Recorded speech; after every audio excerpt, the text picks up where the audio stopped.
Licheng is a former editor of the People's Daily, which is the newspaper of the Communist Party of China.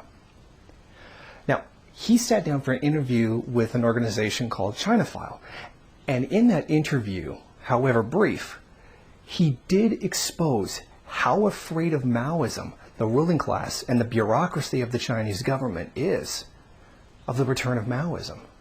They are genuinely concerned that Maoism is returning and shows that it is a real force inside the country which threatens the capitalist class and said bureaucracy. He spoke of the anti-Japanese protests that took place in 2012 and that he wrote a book saying that we should change relations with Japan. And he said he was very surprised when people called him a traitor and that people were still wanted to give the, quote, aggressive foreign policy of Mao. And that he felt this should change and that this shows a bad influence. But what is exactly meant by aggressive foreign policy? It meant kicking the invaders out of the country, to kick the Japanese out of the country. You know, the kind of the millions of people that Japan killed when they occupied China. Maybe he just kind of forgot about all that. But what he calls an aggressive foreign policy was the national liberation struggle of China. Kicking out Chiang Kai-shek, backed by the United States, and then kicking out the Japanese. If this is an aggressive foreign policy, defending yourself from imperialism, well then by all means, I would love to have an aggressive foreign policy. It is not aggressive to defend yourself from the aggression being carried out by the imperialist nations. But he deliberately leaves out this context. It is not a matter of China just simply being aggressive.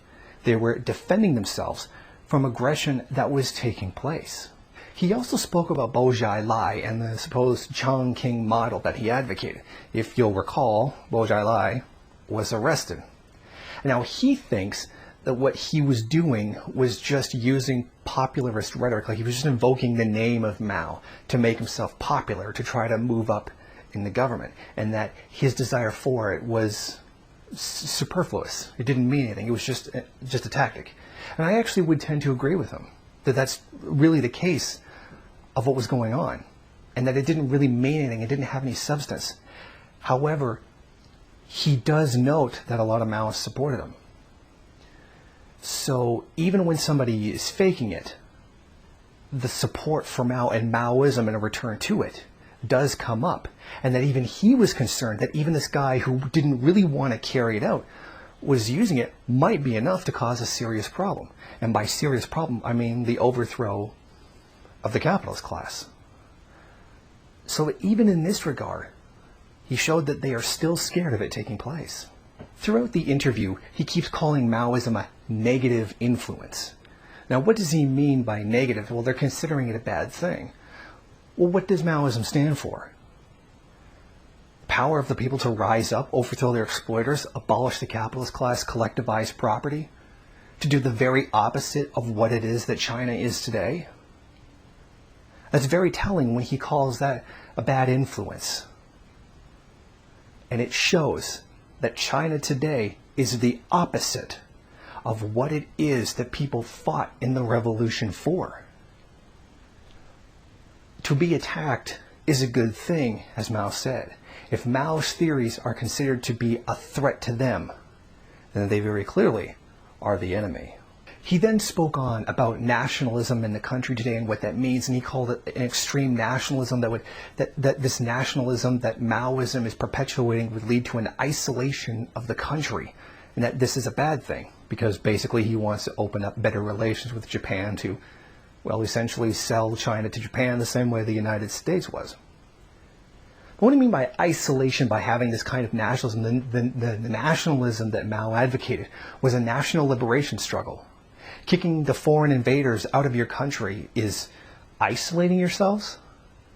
That trying to build up your own infrastructure without being exploited by an imperialist nation is a bad thing? That's isolation? What he's doing is taking some kind of vague xenophobic notion and applying it to Mao's theories, which is false. China was one of the biggest internationalist supporters. They gave money, guns, all kinds of support to other countries, welcomed cooperation with other socialist nations. He's lying. And he's saying about how bringing more education to the people will fight bad ideas like this. In other words, indoctrinate them. Because Maoism stands for the people, the lower and deeper sections of the proletariat that Lenin spoke about and needed to be reached to. But these people need to be dragged away from that because that's a bad idea? Again, may I return to my previous statement.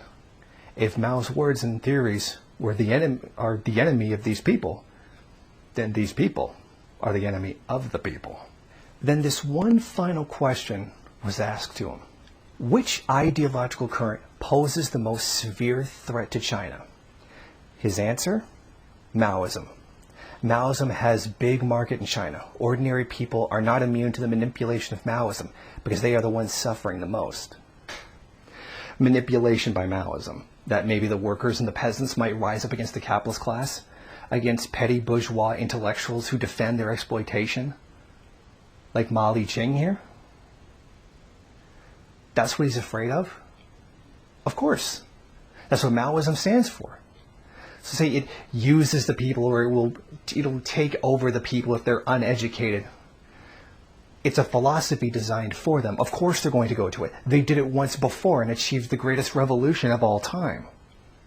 So when he says education, he means spreading more lies about what happened in the revolution, what happened in the Great Leap Forward, and all the gains that were actually made.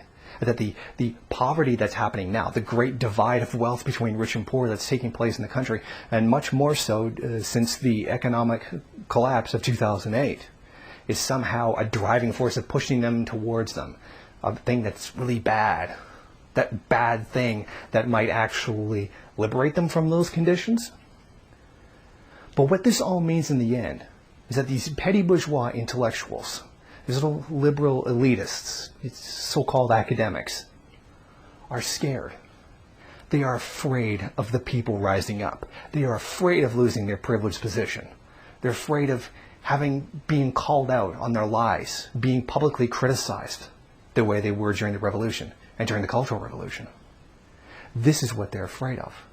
And this fear of the very founding of modern China, Maoism, shows exactly what they are.